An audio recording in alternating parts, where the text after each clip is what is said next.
Hello everybody, welcome back to another live stream, and in this live stream we're just doing a Q&A. So you tell me what questions you have about the IELTS test, or you tell me what problems you're having with the IELTS test, and then I will give you the advice you need and explain to you what you need to do to address whatever issues you're having. So that's the plan. Practice English. Hello to you.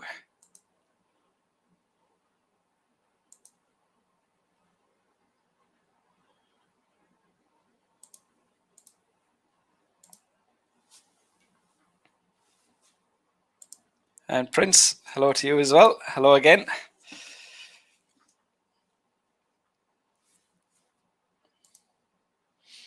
Okay, so like I said, this is pretty much based on whatever questions you have for me.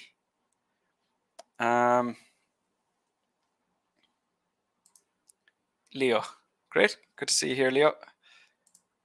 Hey, Muzam, good to see you here. Yep, so the whole thing is based around your questions. So you just tell me what your problems are, what things you're confused about, what things you don't understand, what issues you're having with the IELTS test, and then I'll have that advice for you. First, Ali Kagas. Hello, grateful, good to see you here. Shiva. Oh, sorry, I'm poor in writing section. So that's a very general problem. So the first thing that you'll need to do is to narrow that down to something more specific, something smaller. So you're going to start off with, are you going to work on task 1? Are you going to work on task 2? Then once you've decided on that, you need to know what your mistakes are, what your weaknesses are. So, and that's why it's so important. Like on my course, feedback is 50% of the course. So like showing you what to do is half the course. Giving you feedback on your mistakes is half the course.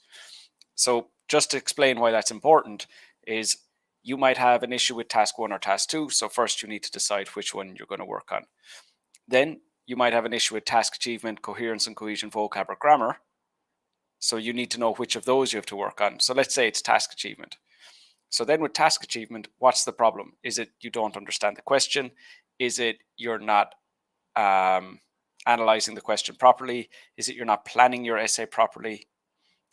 Is it your ideas are irrelevant? Are your ideas too vague?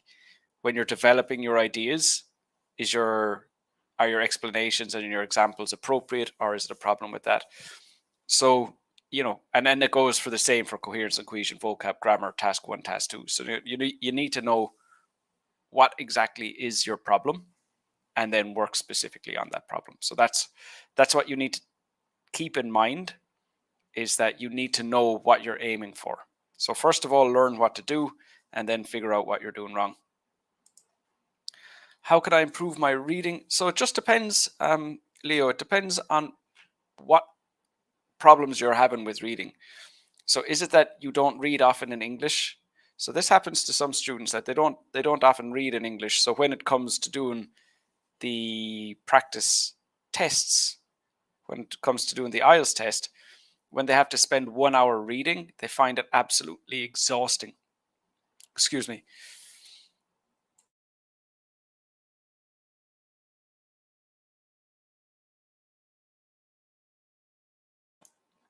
Sorry, so they find it absolutely exhausting because they never do it.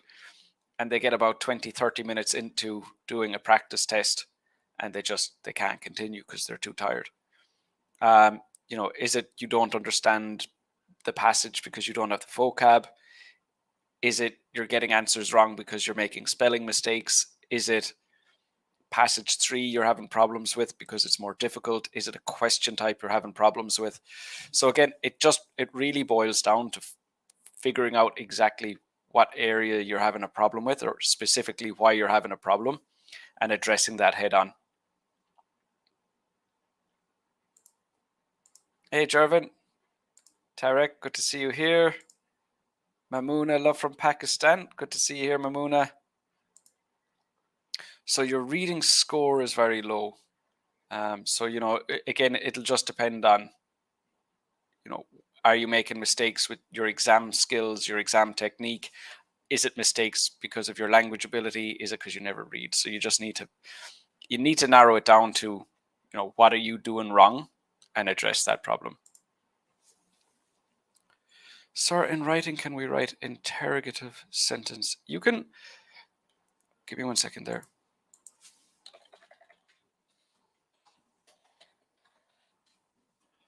Research that. I haven't seen that phrase in a while.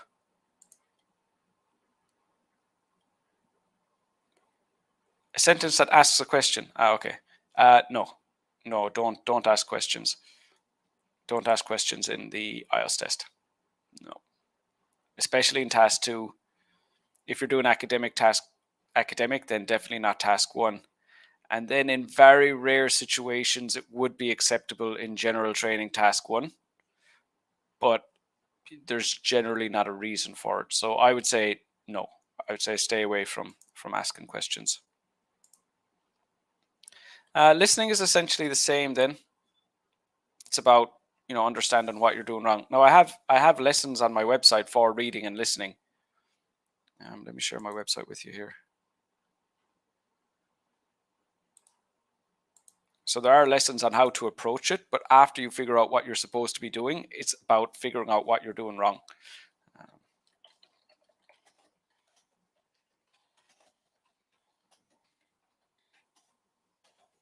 So you'll see it there.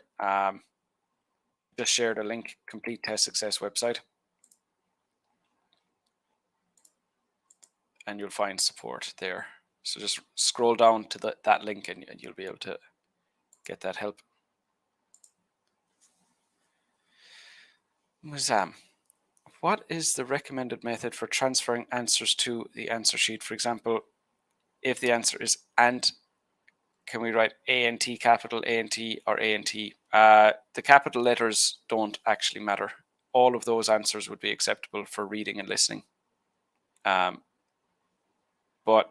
I think when students ask that problem, my concern is that they don't know how to use capital letters appropriately, and that it will be a problem in the writing test. So, so there's one of two things. It's A, your handwriting isn't great and you're worried about your handwriting, or B, you're not good at punctuation and you're trying to avoid that. So in general, I would say if it's a problem with your punctuation, you should really address that as the problem it is. How can we speak strong? Kiefer. So again, why? And like I was saying with my writing course, but also with my speaking course, it's half the course is showing you what to do, half the course is analyzing your mistakes, showing you what you're doing wrong, and help you overcome those problems. So why are you not speaking strong? And in the same way, if we just look at the band descriptors, is it a problem with your fluency or your coherence? Is it a problem with your vocab or your grammar or your pronunciation? So what is the cause of this problem? And it might be all of those things. And if it is all of those things, you would need to address them all separately. You can't just, improve your speaking per se. You need to improve your fluency, your vocab, your grammar, your pronunciation. And that is what improves your fluency. But you need to work on them one at a time. How can you improve reading modules? So I think we've covered that already, Jaffrin. But let me know if you have any specific questions. Could you suggest some websites to listen and read to improve listening and reading skills? So what's important is that you listen to things and you read things that are around your level. Like texts that have been designed for English language students for about the level that you're at. If you go too low, if you go like reading and listening things that are below your level, you're not going to improve because there's no challenge. If you go too far above your level, it's too confusing because you won't understand anything. And it's, you need to have it so you can understand like 90%. And then by, reading and listening to those things, you're getting a little bit extra out of it. You're improving a little bit. So it shouldn't be too difficult. It shouldn't be too easy. But again, in the link that I shared for my website, I do have suggestions for reading and listening in the reading and listening lessons as well. Hey Kring, good to see you here. So you're poor at planning and analyzing of the topic. So I assume this is for like task 2, for writing task 2. So if you're poor at analyzing the question, there are two, it's normally one of two things that goes wrong. It's either you don't know some of the words in the question, so you have to guess what it means. And of course, the solution to that is improve your vocab. Or the other potential and common issue is that students are so concerned by the time limit. So you have to write a full task 2 essay in just 40 minutes. And that the worry that causes means that some students don't look at the question properly because they're so concerned about getting the essay finished that they just kind of read it quickly and start writing about it, the topic in general. So it's likely one of those two things that you're having problems with. Task 1 is easy. Task 2 causes panic. For you possibly. I don't think that's the case with everybody. But I mean, it's good that you're finding task 1 easy. But be careful as well. Like a lot of students will say they think something is easy, but they're making mistakes that they don't know they're making. So a big one, if you're doing general training task 1, a big one will be that students are using informal language when it should be a formal letter, or using formal language when it should be an informal letter, and that means that they're going to get a low score. Or if you're doing academic, the problem could be that you think your overviews are okay, but they're not, and that can cause a serious reduction in your score as well. So it's really about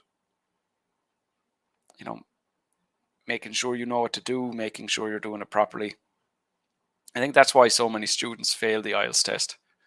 I mean, more students fail to get their scores than pass, because they think they know what to do, they try it, they don't get the score that they need, and that's very, very common. That's incredibly common. So just be careful. I worry more about your task 1, because if you think it's easy, are you sure you're doing everything correctly? With task 2, it sounds like you're doing something wrong, so you're going to work on that. But I'd actually be more concerned with task 1, the way you phrase that. Can we invent examples for task 1? Absolutely. Yeah, definitely. No problem at all. Just make sure that they're relevant. That's a good question. Is computer-based or paper-based better? It depends on if you can type. I always say, like, for me, I'm much faster at typing, so the computer-based test is a better option for me. If you're not able to type, or if you're slow at typing, the paper-based option would be better.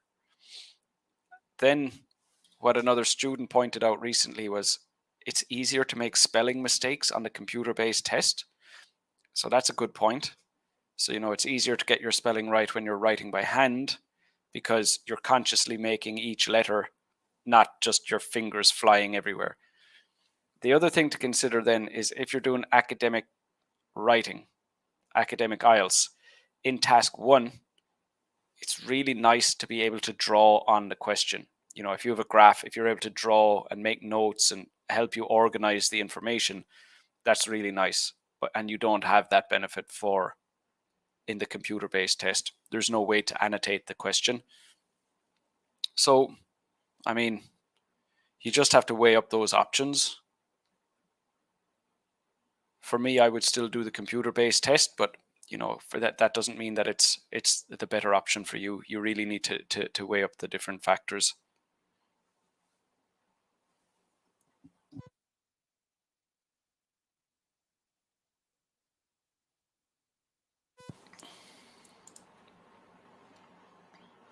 Any speaking technique? Absolutely, yeah.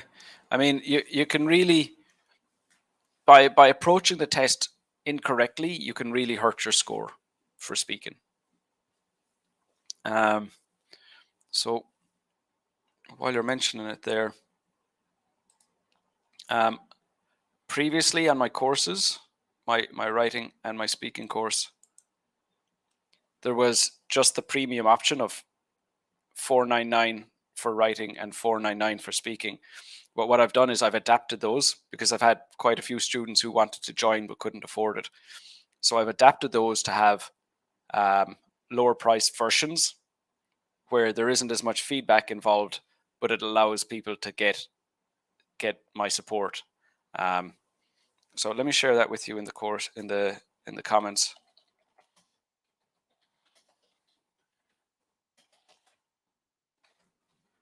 Because it is really important to get the feedback. So I mean, a lot of you ask like, how do I improve my writing? How do I improve my speaking? And if you already know what the test is like and how you're supposed to approach the test, then the next step is finding out why are you getting the scores you're getting. So if you've done an IELTS test and you've got a band 6.5 in speaking and you don't know why, it's going to be very difficult to improve to your 7, 7.5 or 8 or 9. But if you know, well, it's because of your fluency, then it's still a lot of work, but you know what you need to do. So that's why feedback is just so important, especially for writing and speaking. For reading and listening, it's much easier to figure out your own mistakes because you can look at the answer you gave, you can look at the answer you should have given, and you can work out where did I go wrong. But with writing and speaking, you do need that bit of feedback. Hey, Annabelle. Shah Hussein from Pakistan. Good to see you. From Bangladesh. Great. Welcome, Rukshana. Leo. Change your name. I have some mistakes in listening, which are spelling. How can I improve my spelling? Yeah, so spelling is to improve spelling is a bit demotivating because you already know the words, you know the meaning, you can use them correctly, but you have to relearn the spelling. It's literally about sitting down and learning the correct spelling. But more than that, the biggest issue is finding which words you're spelling incorrectly. Because like first you have to make a list of the words you spell incorrectly, and after that you just learn the correct spelling. So the learning part isn't that difficult, even though it is a bit demotivating. But finding the words you're spelling incorrectly, that is the part that takes time, because you have to use the word first before you find out you're using it you're spelling it incorrectly. And it might be a word that you don't often use. So how or when are you going to find out that you are spelling it incorrectly? And really, what the easiest way to do it is to like write whatever you're writing, task 1, task 2, whatever other writing you're doing for work in English, and then use a spell checker on your writing. So like you can use, like Microsoft Word has an inbuilt spell checker.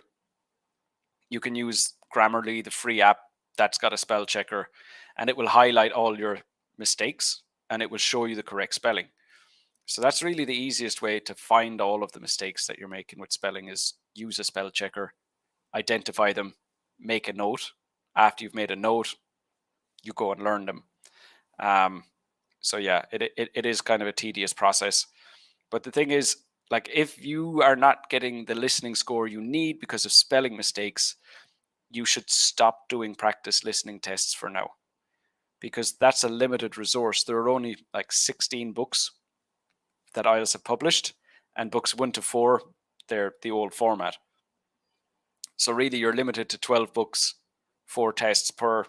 So if you keep on doing listening tests, practice listening tests, you won't have any left to practice with by the time you get to your IELTS test. So just stop doing practice listening tests, focus on spelling. When you've improved that enough, come back and then start doing your practice listening tests again.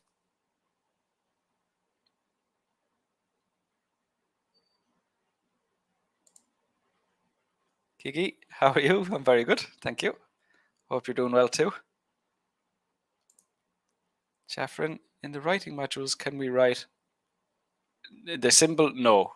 No, don't just write the word and. Write the word and. Who is that? Very welcome. Prince. Sir, my question for reading module is from where they bring passage, from which books or from which website they make our reading module. They write those passages themselves. They create those. They would be based on real texts, but what you have to remember, like it takes IELTS over a year to make one reading test because they have to calibrate it. Like a band 4 student has to get a band 4. A band 5 student has to get a band 5. A band 6.5 student has to get a band 6.5. So it's not that they just make the test and release it. They have to make the test, get, I don't know how many practice candidates to do the test, check what scores they got, see, okay, these questions are too easy, this text is too difficult, and they need to readjust it, and then get another bunch of candidates to practice, not real candidates, but practice candidates to do it, and see if it's okay, then readjust whatever they need to readjust. So, I mean, it's a very big process to make the reading and the listening tests because they have to produce the correct scores for all the way down from 9, 8.5, 8, 7.57, the whole way down. So yeah, they do produce everything themselves. Hi, Cepiso, doing good? Thank you. Hi, Abul Kring, you're very welcome. Shuli, how will I, a fluent writer? We use the word fluent with speaking. So the word fluent and writer we wouldn't really use together. I guess I know what you mean. You're like, you struggle to put words on the page.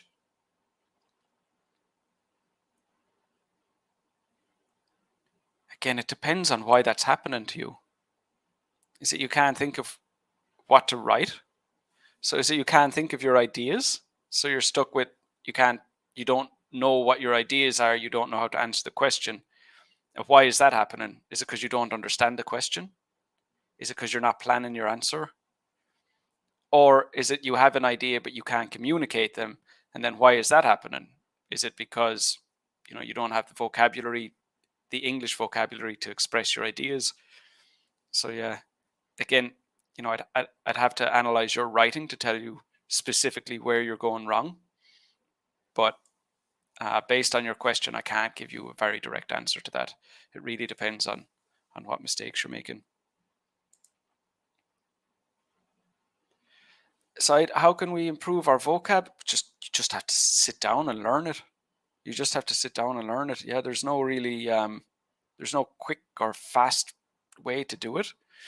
I mean, you can use your time effectively, but there's no, you can't just go from a band 6.5 to a 7 overnight. It's about sitting down, learning all the phrases, learning all the extra vocabulary, reviewing it, practicing using it, reviewing it. Make sure that you're listening and reading to English a lot so you're getting enough exposure to the language that you can use it correctly. It takes a long time. Again, there is stuff on my website for that. Let me find that for you.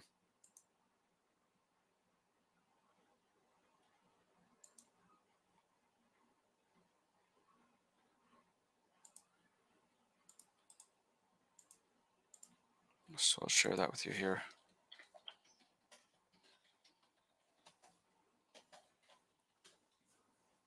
So I just shared it in the comments here. Just labeled it vocab strategy. So there's a way to make sure you're doing it as effectively as possible so that you're not losing time or you're not wasting time, but it still takes an incredible amount of hard work and effort.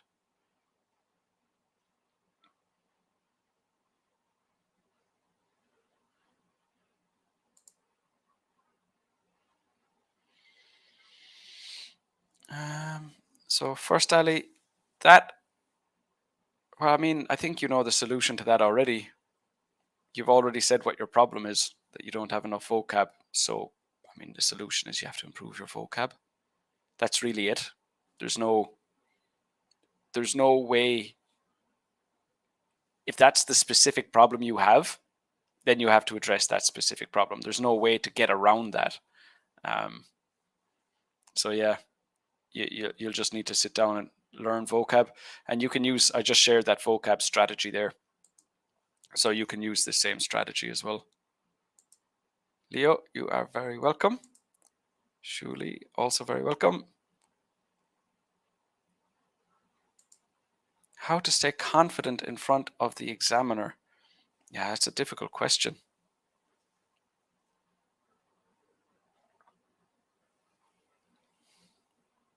I mean, like for the students on my speaking course, we've done practice tests, so they're familiar with it. They know that they're capable of the score they need before they go to the test. So if I have a student who needs a band 7.5, I will have made sure they are capable of a 7.5 before they go to the test. So that's reassuring. But it's still a big test and it's still a stressful environment. So, you know, how can you not feel stressed? How can you just think like, nah, I don't care, it's fine. You know, like there's a lot of pressure with the test. You know, it's like you don't want to let your family down. You don't want to waste more time. You don't want to waste more money. You don't want to have to continue preparing for the test and do another one. You know, like it is. And then in a lot of cases, the examiners aren't incredibly friendly because they have to follow a script. So they seem quite robotic. So, you know, like under normal circumstances, you know, if you're feeling nervous, people will, you know, like, oh, you're okay, calm down, it's fine, don't worry, you're doing fine, you're doing okay. And, you know, when you're feeling nervous or stressed, the other person will, you know, try to make you feel at ease. But that doesn't happen in the IELTS test. It's up to you to deal with it. So, you know, there are breathing techniques and stuff that you can do, but I think a lot of it is just you just have to be prepared to be stressed. You have to, that it's going to happen for some people more than others, but you just have to be prepared for that. I think that's just the reality of doing high stakes tests. I think that's just inevitable.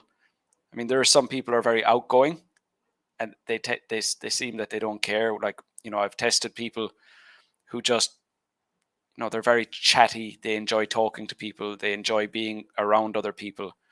But I think if you're naturally introverted, it's difficult. It's difficult not to be stressed. Yes, not overnight to get what we want. We must work for it. Absolutely, yeah, 100%. Yeah, if it's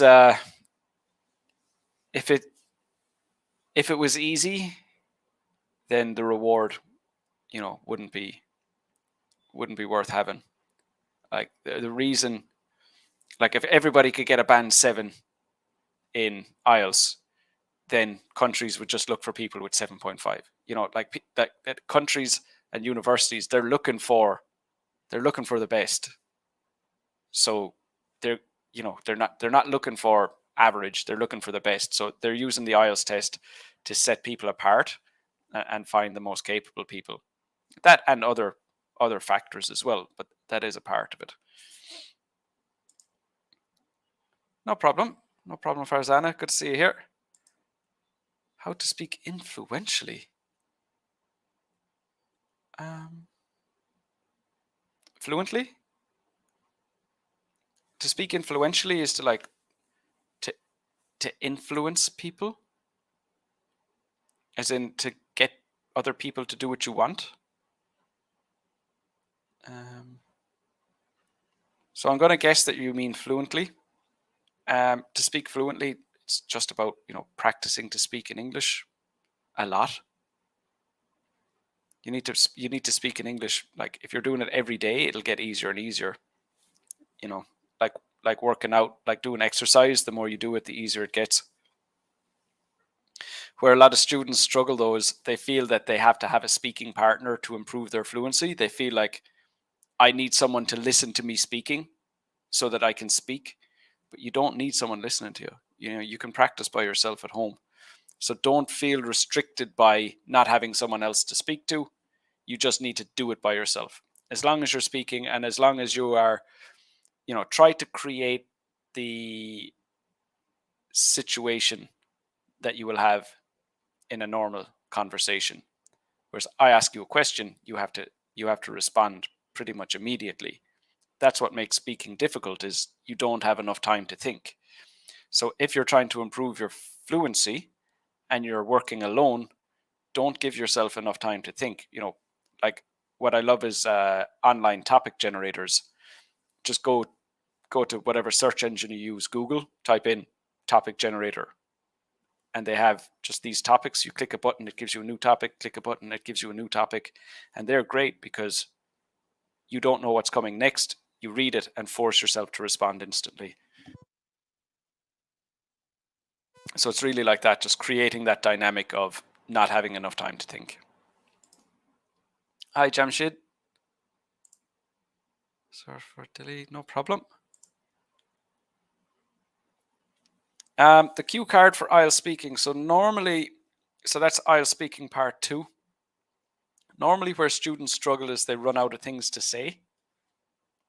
They get to normally, like with students struggling, they'll normally say everything that the cue card asks them to say, and then it's about 1.5 minutes gone. They have another 30 seconds. So they start repeating themselves, or they go off topic, or they say nothing. So I'm assuming you're talking about that as being the issue. So what I'll suggest is don't make notes about the prompts. So there are 4 prompts. It says speak about these 4 things, or you should say these things. And most candidates will write down what they are going to say about the prompts. I suggest you don't write down your responses to the prompts, because you will remember that.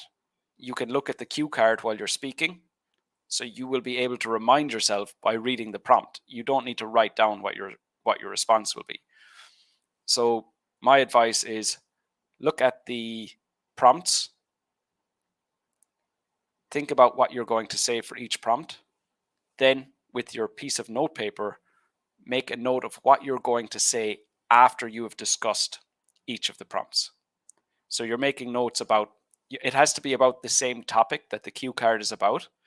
But once you finish talking about the prompts, what else are you going to say about that topic? As long as it's about the topic, you can say whatever you want. So that's my advice. Look at the cue cards. Don't make any notes about that. When you're finished, make notes about what you will say next. And that tends to help students a lot.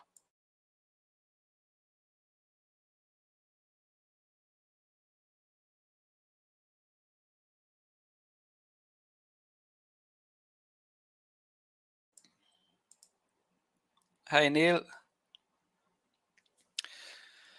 Okay, I earned 6 in listening, 6.5 in reading, 6 in writing, 6 in speaking in my test last year. I'm planning to take the test next month. As I have to go to work, I hardly can save time for IELTS preparation. However, I can manage 2 hours per day to do so. What routine should I follow now? I need to earn 6.5 band score. Please help me. Okay, so you need 6.5. You can already get 6.5 in reading, so don't worry about that. Again, you need to know what you're doing wrong. Like, why did you get a 6 in, let's say, for example, listening. Why did you get a band 6? What mistakes are you making? So it could be, your exam technique. It could be your language ability. So you really need to identify why you got a 6.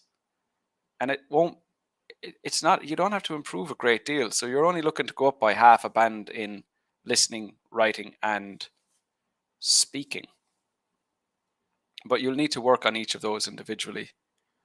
And you will need to find out why you're not getting those scores. So with listening, you can do that yourself. Do a practice listening test, analyze every single incorrect answer you get, and determine why did you get that answer wrong. So what exactly is the reason for each incorrect answer you have? Is it because you don't understand the speaker's accent? Is it because you don't know the vocabulary? Is it because, you're not familiar with the format of the question? Is it because you're reading the questions when you should have been listening to the audio? What happened? What went wrong?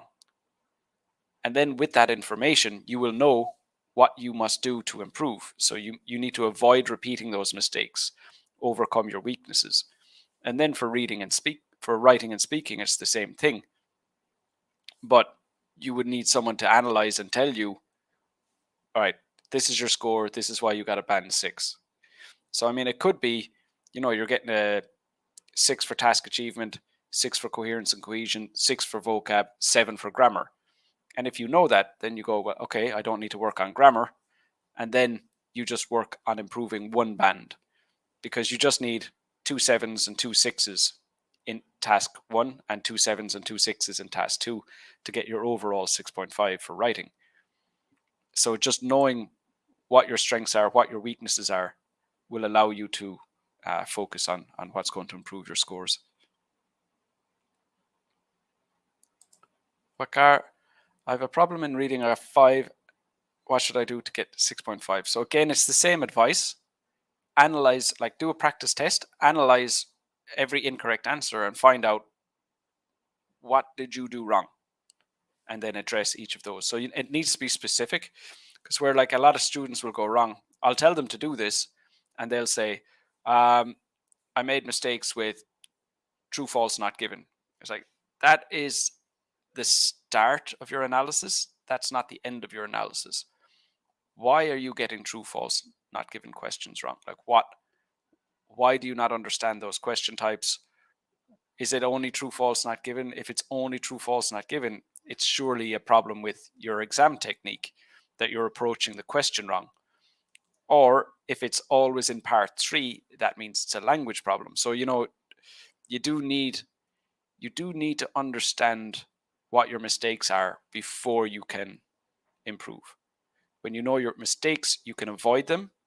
Or if it's a weakness, for example, vocab or spelling, you can improve your weakness. But, without knowing what that is, it's almost impossible to improve your scores. Agile, how can we correct ourselves from spelling mistakes? So we did discuss this already. So what I'll do is I'll let you wait until the live stream has finished, and then the recording will be uploaded, and you can watch that, and you'll see the answer to that. We have discussed that already. Hey, Jing Jing. Sir, can you please give examples of academic vocabulary? There isn't any. There isn't any academic vocabulary. You need to avoid using informal language. That's all. So, a really common one in the academic task 1 answer, really common mistake that candidates make in academic task 1 is they write the word till, T-I-L-L, as in short for until. And that's not appropriate because it's informal.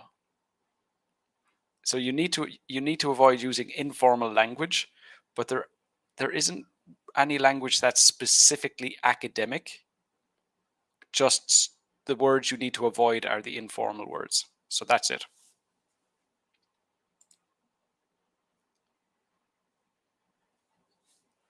Give me some suggestions about on-camera speaking test. It's the same. There's no difference.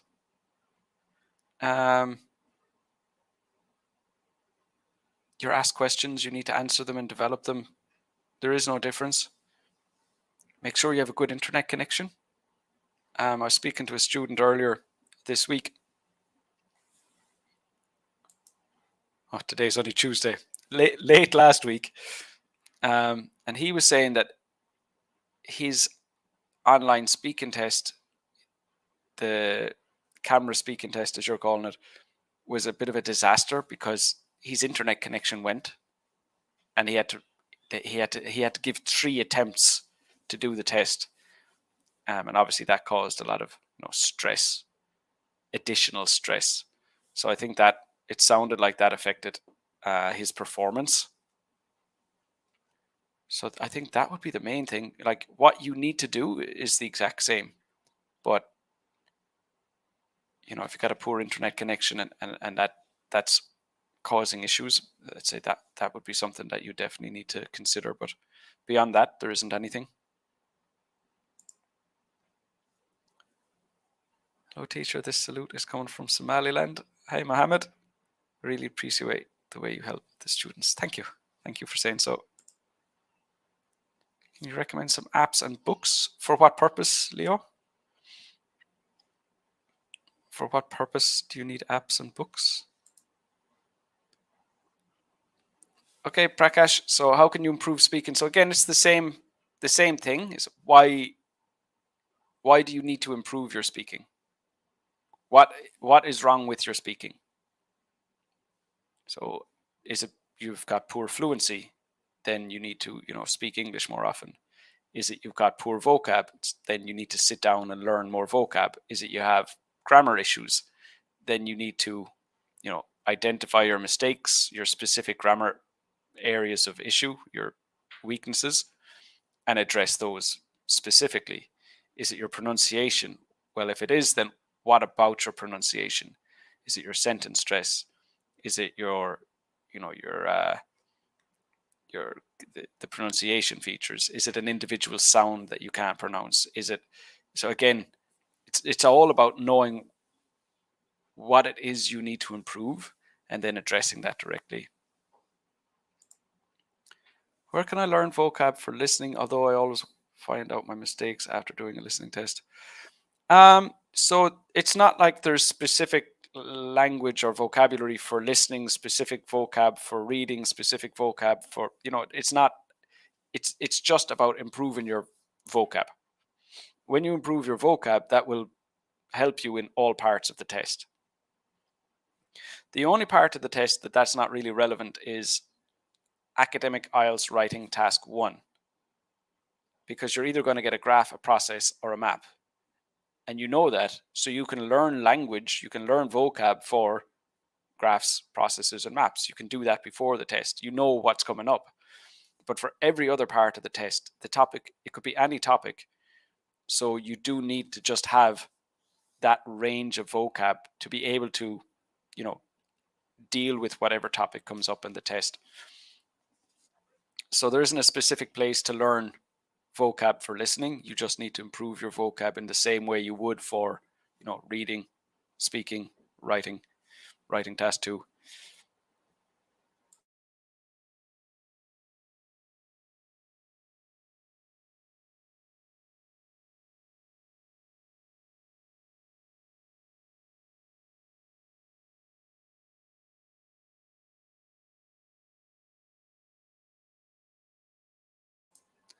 Okay, Sarah Watman. Good evening. I'm a big fan from Nepal. Great, thank you. Most of the time I watched your videos from YouTube and Facebook, sir. I have some confusion about IELTS reading. I'm planning for Canada PR and I have to give general training exam. Besides in reading, I have to score 7. Therefore, I'm doing practice from academic reading. I want to request you that may I practice from academic or general training reading module. Please kindly suggest me. Have a good day. Okay.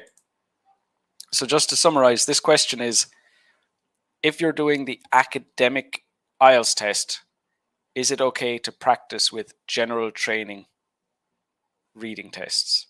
Or similarly, if you're doing a general training test, can you use the academic IELTS practice reading tests? I'd say earlier on in your preparation, that's okay, because the question format is the same in both tests. The type of questions, the format of the questions, the instructions for the questions, that's all the same. So earlier on in your preparation, getting familiar with the question types, it would be okay to do, the version of the reading test that you're not doing, because the only difference is the type of texts. However, as you get closer to test day and as you get closer to being ready, you should only use the tests for the version. Like if you're doing academic, you should only use academic reading tests. Or if you're doing general, you should only use practice general training reading tests, because you need to know Can you complete it in 1 hour and get comfortable with, doing it under exam conditions? Can you get the score that you need? And without that, you don't know if you're ready or not. So yeah, earlier on, it's fine to use any of them. Later on, you should only use your own. Chassis tick. Is it important to always have an example for part 3 speaking? No. An example is a nice, easy way to think of something extra to say. If you have a fully developed answer and you're finished and you have nothing else to say, that's fine. It's not required that you have an example. It's just that some students find it difficult to develop their answers fully. And if they're struggling, they give their answer and they have like a short explanation, then an example is a nice way to extend that answer. But it's not a requirement of the IELTS test. It's just a nice little way to make it easier for some students. Some students don't need it. Some students can fully develop their answers. They don't even think about it. They just have enough to say. And if that's your situation, there is no need for you to include examples. Hello from Bamakomali.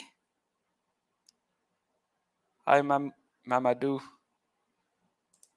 Hey, Kazim. Jing Jing, you're very welcome. Ikra, I've been doing very well. Thank you. I'm having an issue with paraphrasing the topic, says Kazim. Okay, so if you might be pushing yourself beyond what's necessary, because you don't need to change every single word. Change as many as you can and copy the ones that you can't. So is that the issue? Is it you're trying to change every word, but you don't have synonyms for every word in the question, so you end up copying them? Well, that's okay. Or you end up using words that don't have the same meaning? That's not okay. The most important thing in your paraphrase is that it has the same meaning as the question. And if you need to use some of the words from the question to do that, that's okay. That's okay.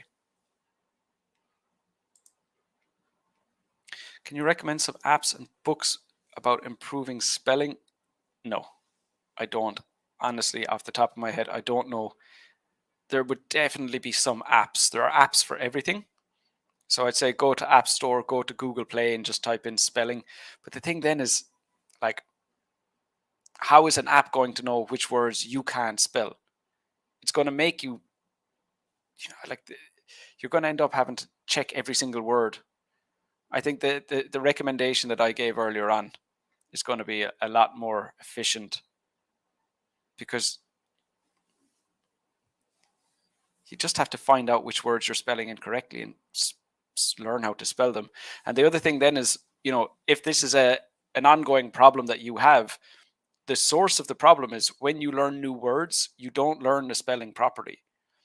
So discover the words you're spelling incorrectly and learn those, but also make sure that you are learning the correct spelling of any new vocab that you're learning.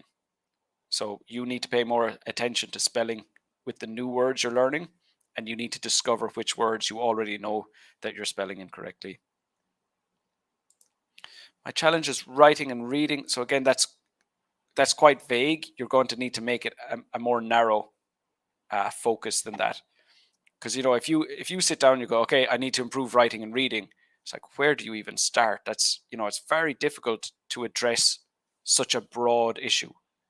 So you need to narrow that down. So what are you going to work on first, writing or reading? Let's say writing. Okay, well, is it writing task 1 or writing task 2? Okay, well, if it's writing task 2, is it task achievement, coherence and cohesion, vocab or grammar? Okay, if it's grammar, is it going to be subject verb agreement, articles, prepositions? What is it? So make sure that you're going to narrow your focus down much more than that. Just trying to address writing and reading, that's too broad. You need to be more focused with what it is you're trying to improve, and then that will make it easier. Hi sir, love from Pakistan. Thank you. I have a question. From where we can learn formal English language? Please suggest any website.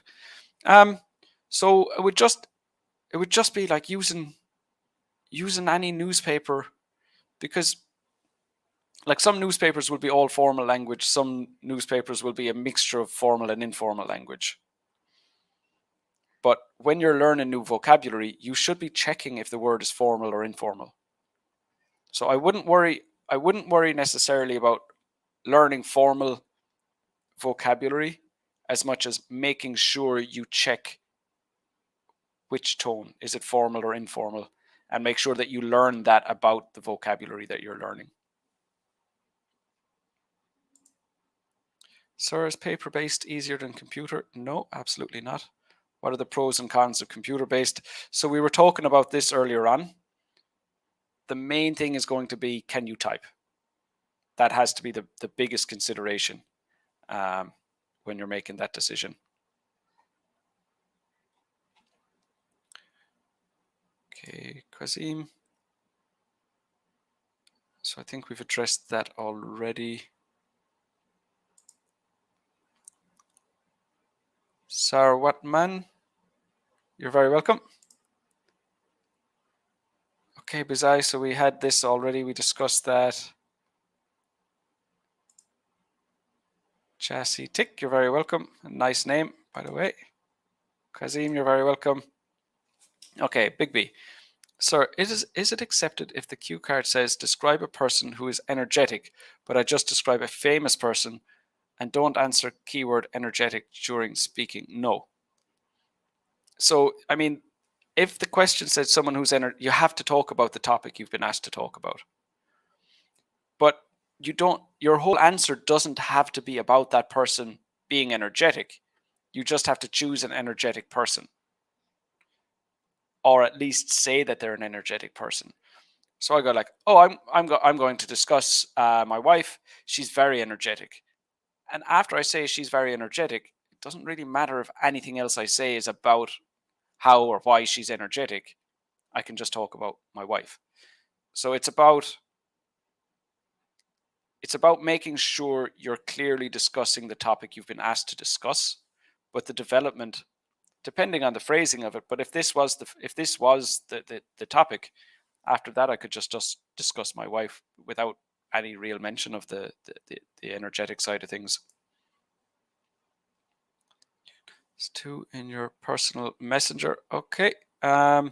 So what I do, I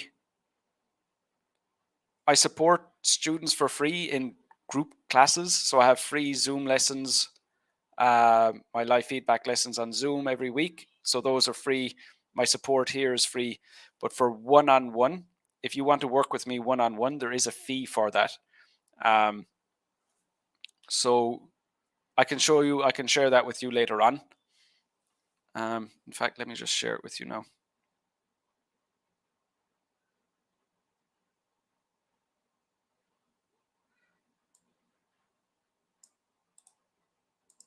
Okay. So the free lessons I mentioned, my one-on-one corrections and my IELTS courses, which I haven't updated. So in this link, it's my original courses for $499, $499 for writing, $499 for speaking. But as I said earlier on, I do have lower price versions of those courses now as well. Can I create my own imaginary examples for both task 2 and speaking? Yes, as long as they're appropriate, that's absolutely no problem. And oftentimes it's easier. Oftentimes it's easier to do that.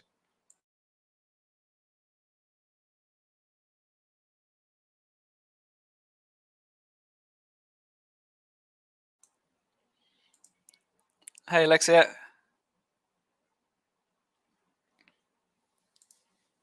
Teacher, how could I improve writing skills as well as speaking? I hope you to give the best advice. So this is what I was saying earlier on. Someone was saying they need to improve writing and reading. It's just, you need to narrow your focus down. Work on one thing at a time. Work on one aspect of that. So if it's speaking, if you decide to start on speaking, then you need to decide, is your problem with fluency, vocab, grammar, pronunciation, and what is the problem with whichever one you're working on? You need to directly address whatever your weaknesses are. And that's, again, like I said earlier, that's why feedback is so important. That's why on my courses, half the course is showing you what to do, half the course is giving you feedback on what you're doing wrong. You can't improve unless you know what you're doing wrong. Like, let's say, for example, you can get a band 7 in fluency, vocab, and grammar, and then you get a 6 in pronunciation. That's an overall score of band 6.5. So you could spend years working on fluency, vocab, and grammar and still get a 6.5. Whereas if you address the specific issues you're having with grammar or with pronunciation, that's going to get you your band 7. So it's really important to know what you're doing wrong. So it's, yeah, I can't stress that enough. Tips about reading. I think my biggest tip about reading, because so many IELTS strategies are so complicated for reading, my biggest tip is read the first paragraph, see which questions you can answer. So like if you're doing passage 1, there should be about 13 questions. Read the first paragraph, see which of the 13 questions you can answer. Then read the second paragraph, see which of the 13 questions you can answer. Read the third paragraph and continue on like that. It makes it so much easier. Just go paragraph by paragraph. It means you don't have to do like crazy complicated skimming, scanning, keyword analysis. Like you get to avoid all that complicated stuff. And the information will be fresher in your mind. The paragraphs aren't that long. You read one paragraph, you'll know what it's about. Even if you don't remember the specific, like this very specific detail, you'll still go like, oh, this question is about what that paragraph is about. And you can go back and, you might need to reread a part of the paragraph. But in general, you won't need to,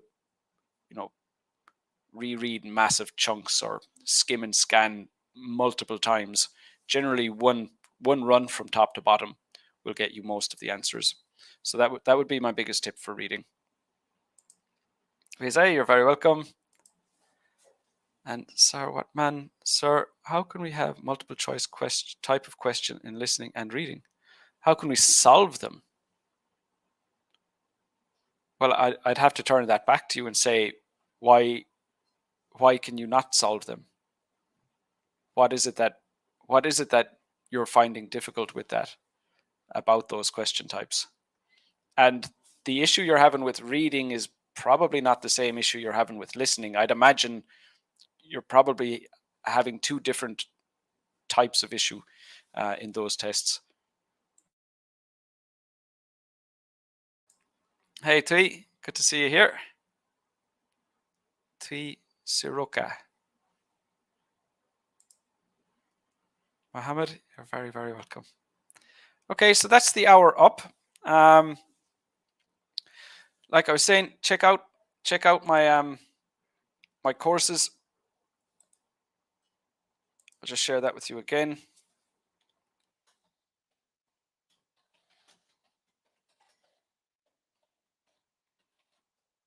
And if you have any questions for me, feel free to reach out. My email address is lar@completetestsuccess.com, and you'll be able to get my support there as well. Okay, so until next time, take care of yourselves and best of luck with your preparation. Bye-bye for now.